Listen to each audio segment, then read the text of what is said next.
Assalamualaikum warahmatullahi wabarakatuh. Salam sejahtera untuk semuanya. Saya Pak Li dari Inside Chamber. Kita lanjutkan lagi. Kita sampai pada halaman berapa ini ya? Nah. Halaman 134. Oke. Mencari tahu. Untuk pembahasan yang lain bisa dilihat di sini ya. Ini adalah playlist. Dengan menggunakan playlist pembahasan bisa dapatkan secara urut dan runtut. Linknya ada di bawah di kolom deskripsi. Silakan dicek ya.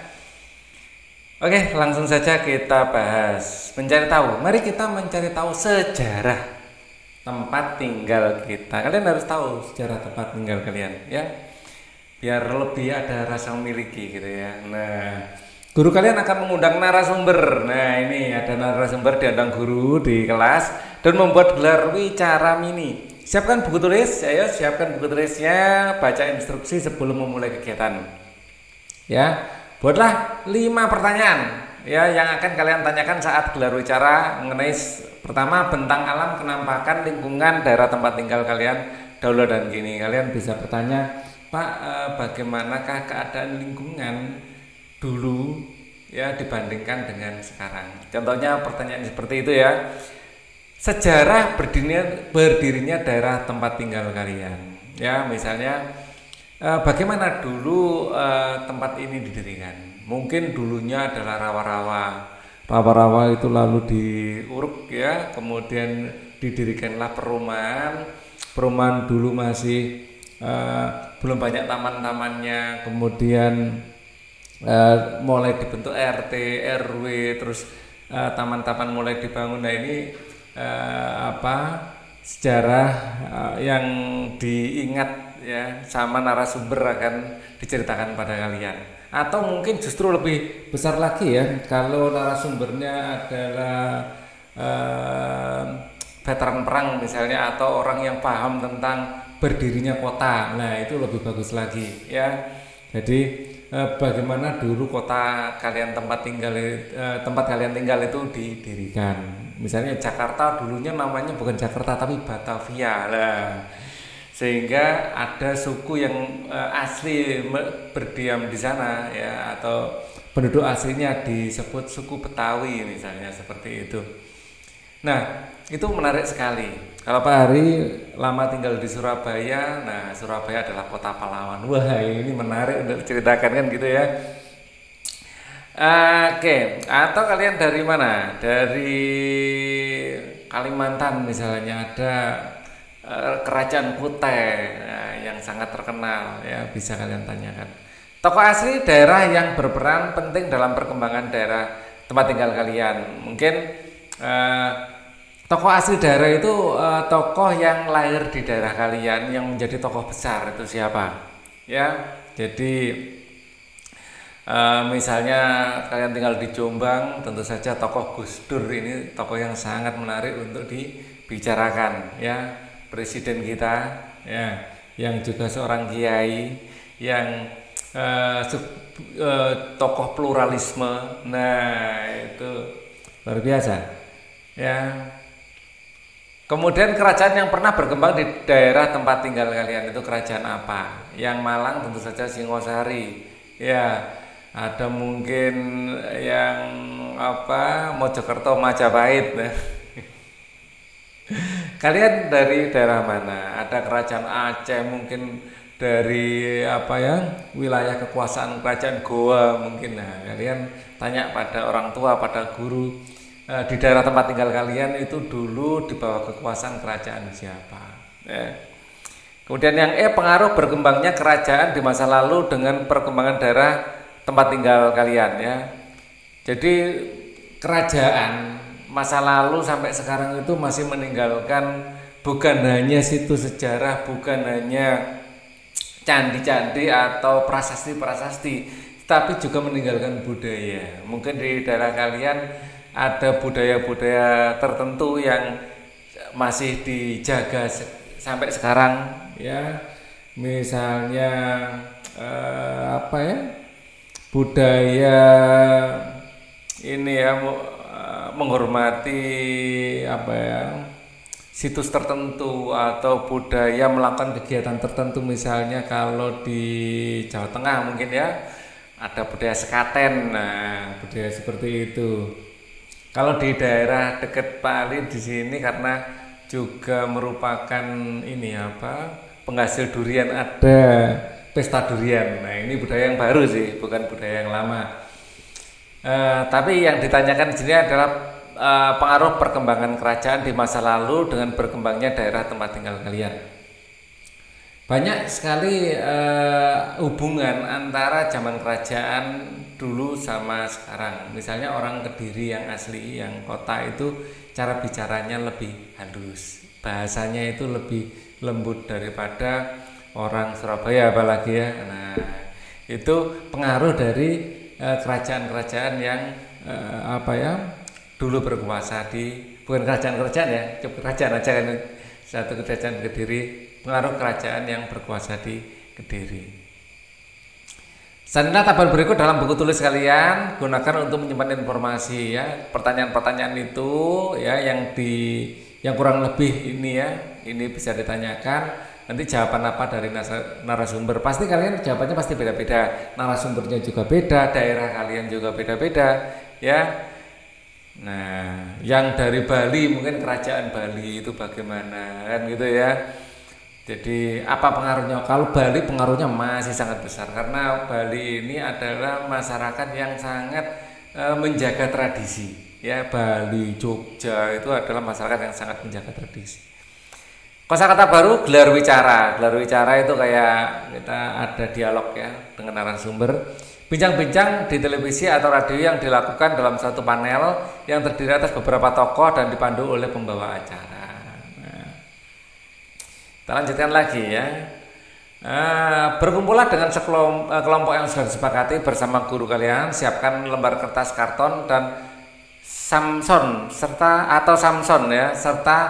alat mewawancarai kegiatan ini. Buatlah peta pikiran dengan tema sejarah daerah kalian yang berisi informasi di gelar wicara yang sudah dilakukan. Jadi jawaban dari narasumber itu bisa kalian rekam ya, terus kemudian dituliskan dalam sebuah peta pikiran. Sertakan juga perbandingan daerah kalian dahulu dan saat ini ya, bagaimana perkembangannya ya, proses pembangunannya seperti apa. Tambahkan keterangan terkait tanggal penting, nama tokoh daerah dan lain-lain yang dianggap penting jika ada. Misalnya berdirinya kota kalian, berdirinya daerah kalian, seperti itu ya. Itu penting untuk dicatat. Atau tanggal dibangunnya ikon-ikon di daerah kalian. Nah, misalnya yang dari Kediri, sekali lagi ya karena Pak dari Kediri, dibangunnya Simpang 5 Gumul misalnya. Nah, itu ya. Jadi di situ ada sebuah ikon yang sangat terkenal ya. Jadi itu penting untuk dicatat. Menurut kalian seberapa penting mengenal sejarah? Sangat penting. Ya, mengapa? Nah, ini khusus untuk menjawab nomor 1, Pak Ali akan jawab panjang lebar. Ini jawabannya sudah disiapkan. Nah, di sini mengenal sejarah sangat penting karena sejarah merupakan catatan masa lalu tentang peristiwa, kejadian dan perubahan yang terjadi pada masyarakat, bangsa dan dunia. Dengan mempelajari sejarah kita dapat memahami bagaimana peristiwa masa lalu membentuk dunia yang kita kenal sekarang ini, serta memperoleh wawasan dan pelajaran dari pengalaman yang telah dilalui generasi-generasi sebelumnya. Nah, ini adalah poin-poin ya pentingnya kita belajar sejarah. Yang pertama, mengetahui asal-usul perkembangan masyarakat dan budaya. Dengan mempelajari sejarah kita dapat memahami asal-usul dan perkembangan masyarakat dan budaya yang ada di dunia saat ini. Kita biar tahu asal-usul kita itu seperti apa, nenek moyang kita seperti apa. Nah, 2, mempelajari peristiwa yang terjadi pada masa lalu. Dengan mempelajari peristiwa yang terjadi masa lalu dapat memahami penyebab dan akibat dari peristiwa tersebut dan menghindari terulangnya kesalahan di masa depan. Kita tahu Pak Ali sudah terangkan sebelumnya, misalnya keruntuhan Majapahit itu gara-gara perang saudara. Nah, kita sekarang punya NKRI. Kita jaga jangan sampai kita melakukan terjebak pada sebuah perang saudara. Ya, jadi kita ini satu, Bhinneka Tunggal Ika. Jangan sampai keberagaman ini justru merenggangkan kita. Kita ini satu, keberagaman kita adalah kekayaan kita. Ya, jangan sampai ada kita termakan hoaks atau terbawa opini yang membawa perpecahan. Ya, kita harus bangga dengan perbedaan, ya. Dan perebutan kekuasaan itu harus dihindari, ya. Kita harus menghormati pemerintah yang sedang berkuasa. Nah, seperti itu. Ya, jangan sampai nanti kalau berantakan kayak Majapahit lagi bagaimana? Nah, gitu ya. Itu padahal kerajaan yang sangat besar. Nah, akhirnya juga runtuh.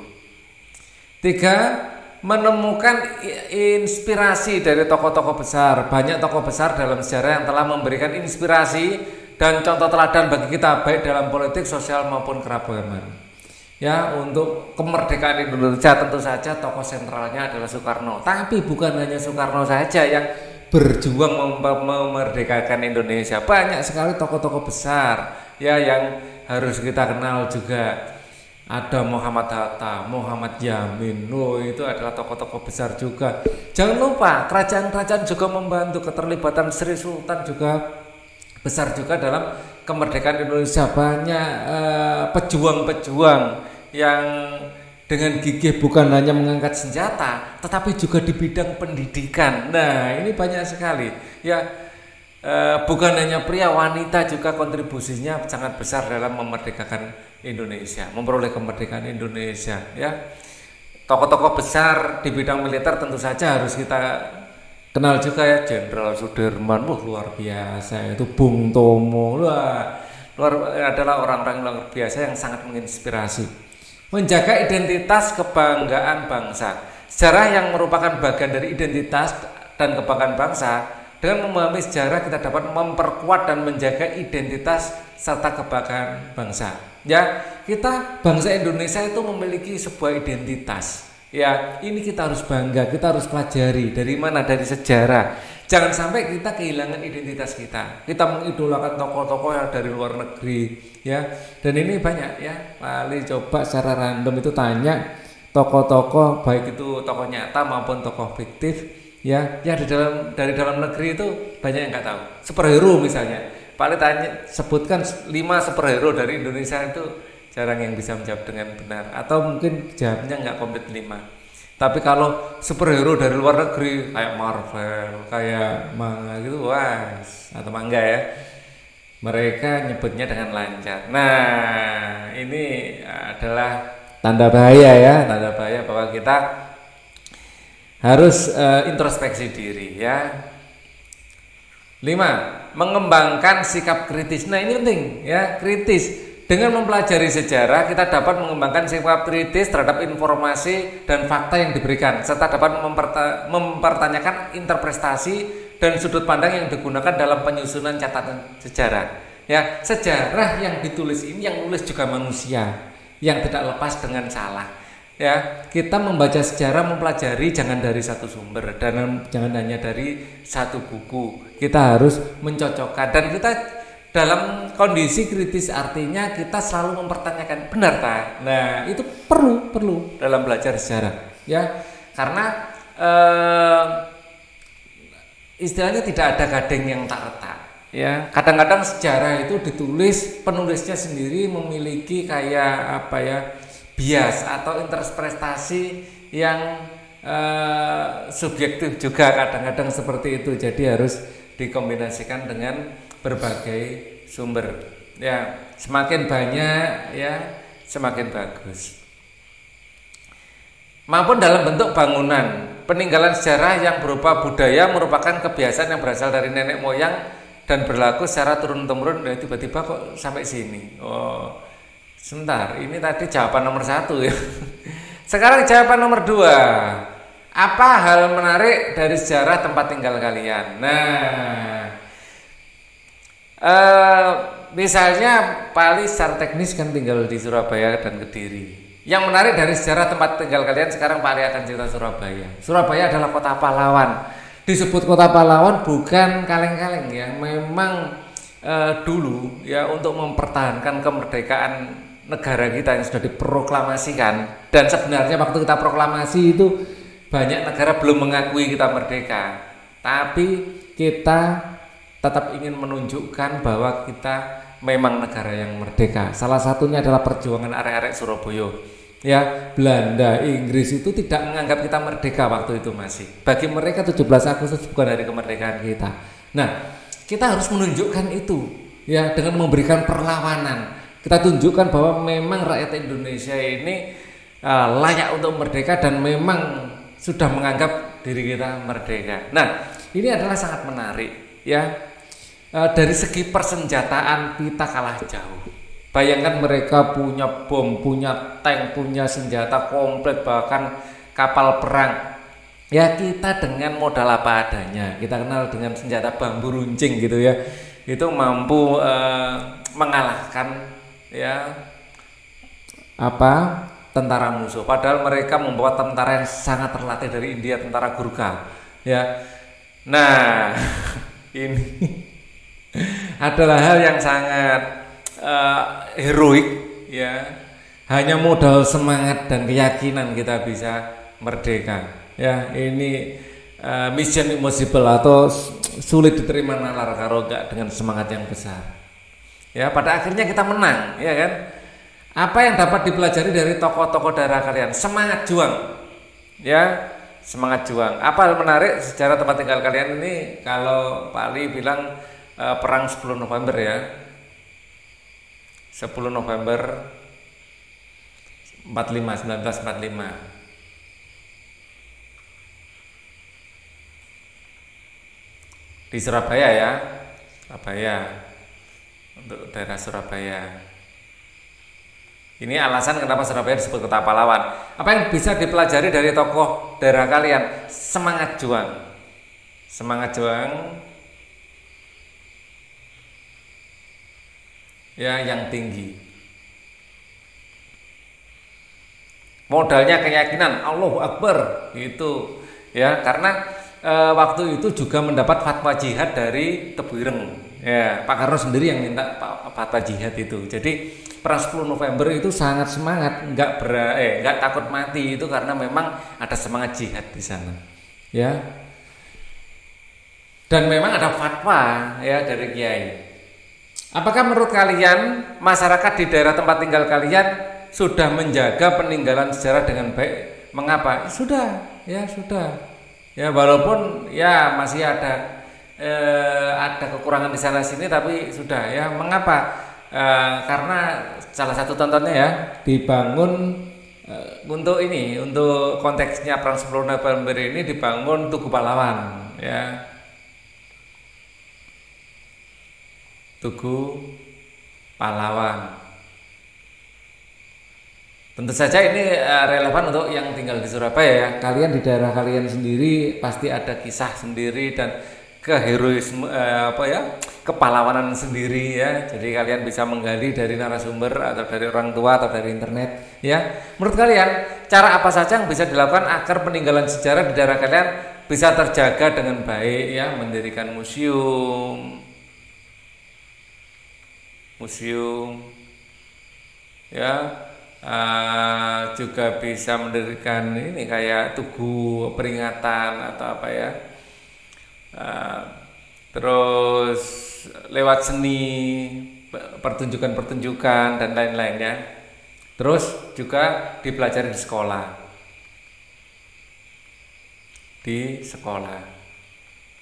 Itu alasan kenapa di sekolah juga ada pelajaran sejarah ya kan. Nah, menurut kalian apakah yang kalian lakukan sekarang bisa menjaga sejarah yang mengubah masa depan? Apa contohnya? Jawabannya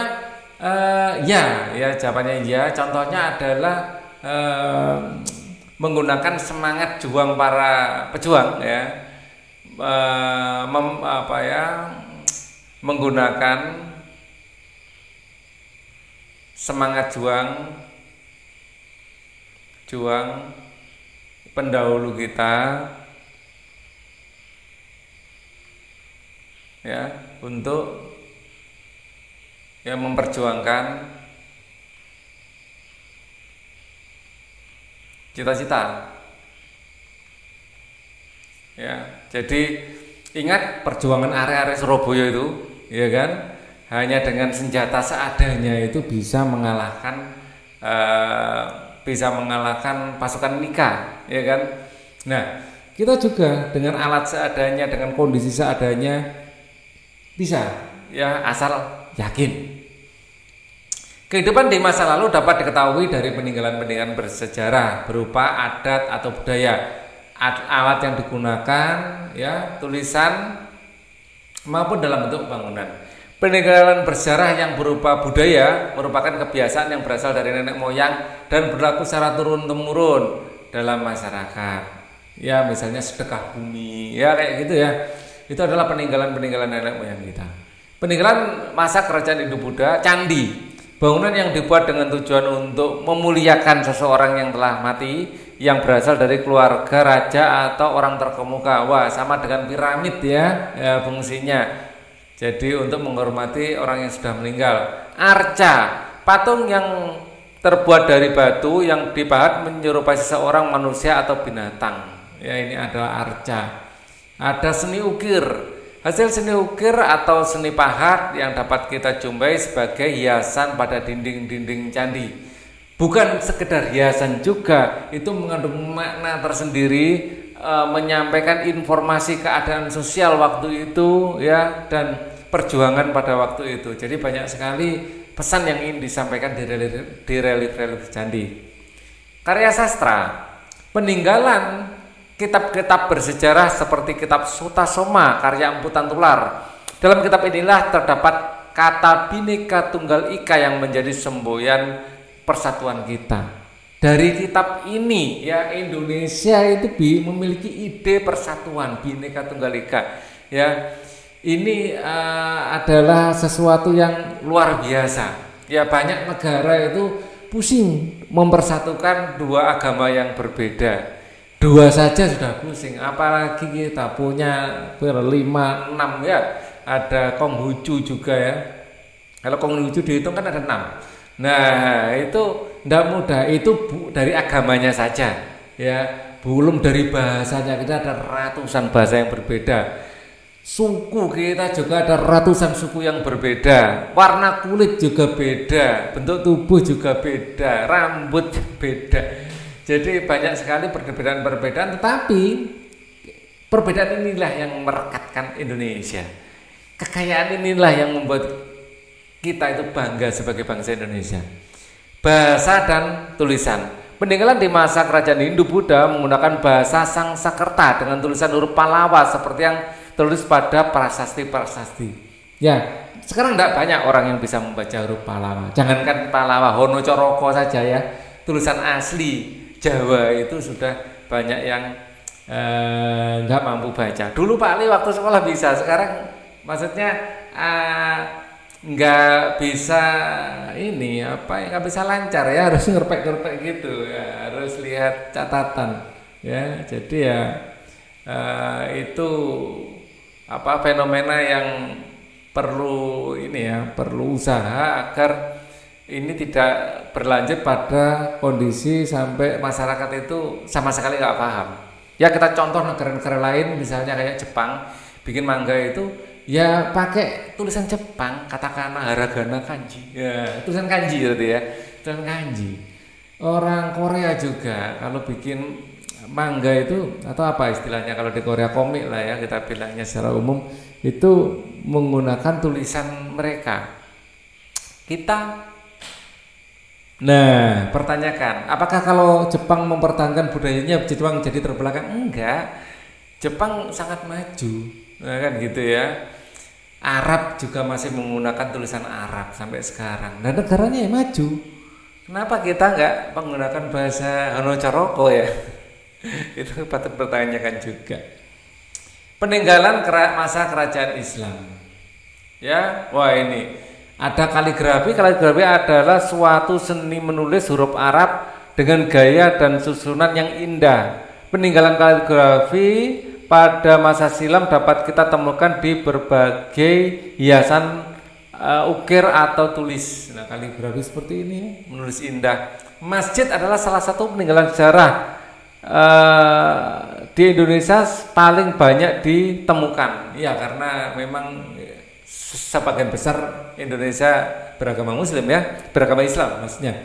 Batu nisan, bentuk ini nggak kebaca sayang sekali. Ya, intinya batu nisan adalah penanda penanda makam seseorang. Seni pertunjukan, seni yang digunakan ya para ulama terdahulu ya sebagai media untuk menyebarkan agama Islam seperti wayang ya, seni tari, seni musik ya. Jadi para para penyebar agama Islam itu menggunakan pendekatan budaya, tidak ada paksaan.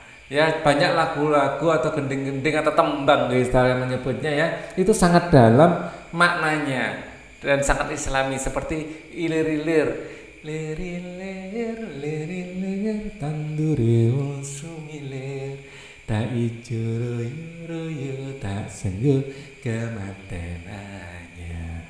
Jangan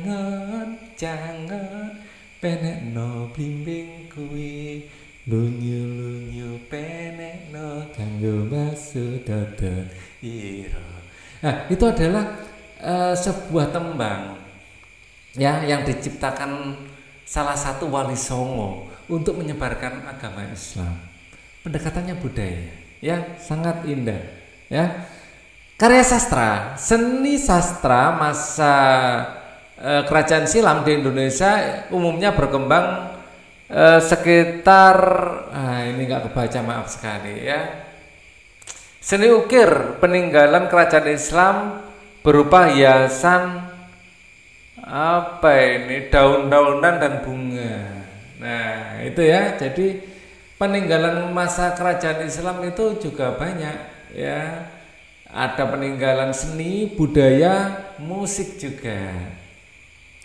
Apa yang sudah aku pelajari? Sejarah ya, merupakan hal yang benar-benar terjadi di masa lalu. Ya, kita harus cek dan recheck ya. Satu sumber itu jangan dijadikan sumber utama. Kita harus nyari catatan-catatan atau sumber-sumber dari yang lain juga. Itu pikiran kritis kita. Manfaat dari belajar sejarah adalah mengetahui kehidupan masa lalu dan mengambil pelajaran baik dari cerita tersebut. Walaupun kejadiannya buruk, tetap ini bisa kita jadikan hikmah. Kita ambil hikmahnya. Misalnya pemberontakan PKI itu kan sesuatu yang buruk, tetapi kita tetap bisa mengambil hikmah dari sini. Ya, pasti ada sesuatu yang baik yang bisa kita bisa renungkan. Ya. Jadi pasti ada hikmah yang bisa kita ambil pada intinya gitu ya. Kita dapat mengetahui kehidupan masa lalu melalui peninggalan sejarah yang ditemukan. Bentuk-bentuk peninggalan sejarah berupa tulisan, bangunan, benda, karya seni, dan adat istiadat. Nah, bahkan permainan. Nah, permainan tradisional. Nah, sekarang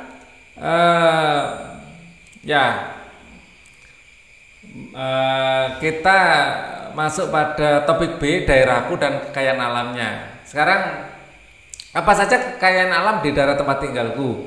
Nah,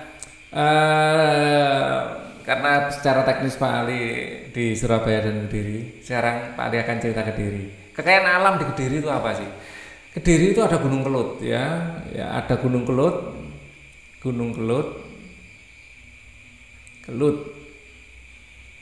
yang secara berkala itu memuntahkan abu vulkanik. Memang ini adalah bencana ya, secara berkala memuntahkan abu vulkanik. Ya, jadi saya ingat Pak Ali, paling tidak Pak Ali menyaksikan 2 kali waktu Pak Ali SMP sama barusan mungkin 2 atau 3 tahun yang lalu, tempatan yang lalu ya. Ada letusan Gunung Kelut. Memang itu bencana ya, banyak orang yang rumahnya rusak ya. Tapi di balik bencana itu juga ada yang ada manfaat, yaitu yang menyuburkan tanah. Ini pupuk gratis yang dibagikan sampai ke Yogyakarta sana ya. Memuntahkan abu vulkanik yang sangat subur. Ya, sehingga Kediri ini dikenal sebagai daerah sumber sayur, sehingga Kediri dikenal sebagai lumbung sayur ya, lumbung padi, sayur dan buah. Ya, banyak sekali buah mudah tumbuh dan tumbuhnya bisa sangat subur di sini ya. Nah, Itu baru ininya, gunungnya. Ada Sungai Berantas di Kediri ini untuk pengairan. Nah, jadi memiliki Sungai Berantas. Sungai Berantas untuk irigasi sawah. Ya, ada Sungai Berantas yang besar, yang kecil-kecil juga banyak ya, ada Sungai Konto dan lain-lain. Bagaimana pengaruh geografis tempat tinggalku terhadap kekayaan alamnya? Ya, ini masih nomor 1 sih ya. Nomor 2, pengaruhnya iklim yang sejuk dan ke air yang cukup. Sejuk dan air yang cukup ya, membuat hasil bumi melimpah.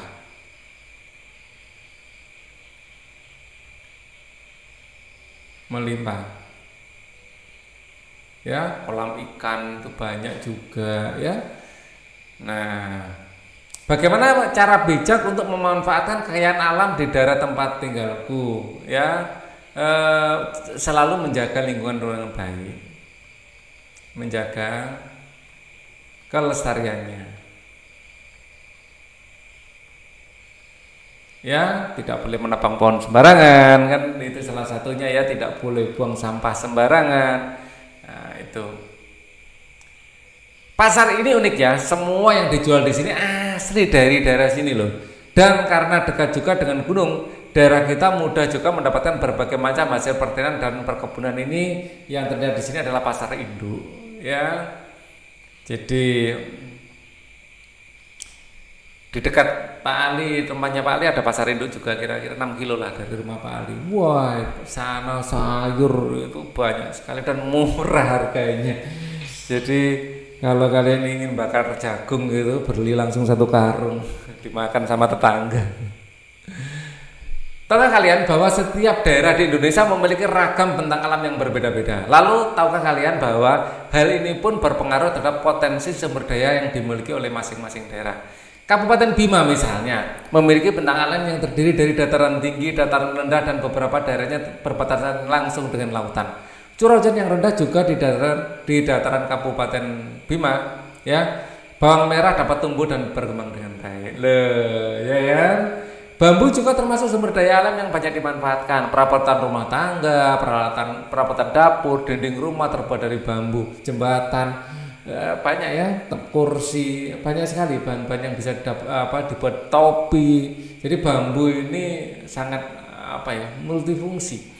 Bukan hanya itu, bambu juga digunakan sebagai alat musik, bahan pembuat mainan dan lain-lain ya. Alat musik dari bambu banyak, ada kentongan paling tidak ya, paling sederhana. Ada juga gitar yang terbuat dari bambu. Lah, itu luar biasa ini. Di daerah kalian pasti ada sesuatu yang bisa dan biasa dimanfaatkan penduduknya. Bisa berupa tumbuhan atau hewan, bisa juga sungai, danau, rawa, gunung dan sebagainya. Jadi penasaran ya apa saja kekayaan alam yang ada di daerah kita? Yuk kita jelajahi bersama. Mencari tahu, apakah kalian tahu apa yang menjadi potensi daerah kalian? Mari temukan keunikan tempat tinggal kalian bersama dengan Dara dan Mia. Dengan bermain, guru akan memandu untuk permainan detektif alam. Nah, perhatikan instruksi guru kalian dengan baik-baik ya. Kalian jadi detektif alam. Berkumpullah dengan kelompok yang sudah disepakati bersama guru kalian. Kali ini kalian ditantang untuk menyelesaikan permainan papan yang berjudul maju terus pantang mundur ya, bukan maju perut pantat mundur ya, itu perlu diet kalau yang itu ya. Wah, apakah itu? Penasaran seperti apa permainannya? Yuk simak instruksi yang akan diberikan guru kalian. Menurut kalian, apakah kekayaan alam daerah kalian yang paling penting? Mengapa? Nah, kalau di Surabaya itu yang salah satu yang paling penting adalah Sungai Jagir, karena di sanalah dari Sungai Jagir itu sumber PDAM. Nah, sekarang Pak Ali cerita Surabaya ya. Nah, jadi kalau di Kediri Sungai Berantas ya. Menurut kalian kekayaan daerah kalian yang paling penting apa? Mengapa? Kalau di Surabaya, di Kediri mungkin Sungai Berantas ya, Sungai Berantas. Ya, untuk irigasi sawah. Ya. Menurut kalian apa ini Kediri ya? Menurut kalian adakah keterkaitan dengan kenampakan alam, bentang alam daerah tempat tinggal kalian dengan potensi kekayaan alam yang dimiliki kalian? Coba ceritakan dengan singkat ya. Dengan irigasi yang baik,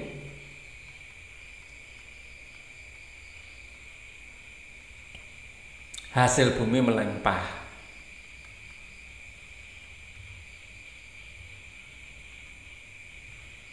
Nah, apa saja yang dilakukan masyarakat daerah kalian untuk memanfaatkan kekayaan alam di tempat tinggal kalian untuk bercocok tanam,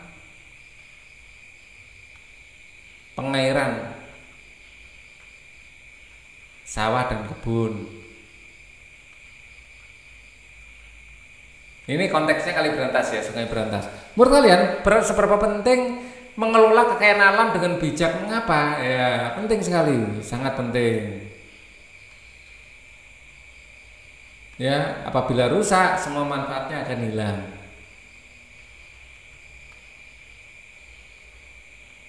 Ya, akan mengurangi manfaatnya. Nah, R-nya kepanjangan. Ya, banyak manfaat.